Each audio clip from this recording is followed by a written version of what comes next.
കല്യാണം കഴിക്കുമ്പോ എങ്ങനെ ലവ് മാരേജ് ആണ് അറേഞ്ച് മാരേജ് ആണ്? ലവ് മാരേജ് ആണ്. ലവ് മാരേജ് ആണ്. അപ്പൊ ഓൾറെഡി ആളുടെ അടുത്ത് പറഞ്ഞോ ആനപ്രേമത്തിനെ പറ്റി? അല്ല, അതായത് അതിന് മുമ്പേ സംഭവം എൻ്റെ അടുത്തുണ്ട്.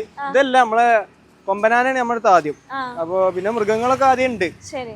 അപ്പൊ ഞാനിതിന്റെ ഒരു ഭ്രാന്തനാണെന്ന് അറിയാക്ക്. പക്ഷെ കാവേരിന്റെ കാര്യത്തിൽ കുറച്ച് പ്രശ്നങ്ങൾ ഉണ്ട്. കാരണം എന്താ വെച്ചാല് എല്ലാരേക്കാളും എനിക്ക് കൂടുതൽ കാവേരിയോടാണ് ഇഷ്ടം, താല്പര്യം എന്നുള്ളൊരു പ്രശ്നം ഉണ്ടാവുമല്ലോ. പിന്നെ എന്താ വെച്ചാല് നമുക്ക് ഇപ്പൊ വീട്ടുകാരൊക്കെ ഫാമിലിയോ എല്ലാരും ടൂർ പോകുമ്പോ ഞാനൊരു ദിവസം നിക്കുള്ളൂ. അത് കഴിഞ്ഞ് ആന്റെ അടുത്ത് കൂടി വരും. നിക്കാൻ പറ്റൂല. അപ്പൊ അതിന്റേതായ പ്രശ്നങ്ങളും കാര്യങ്ങളൊക്കെ എന്തായാലും ഇല്ലാതെക്കൂലല്ലോ.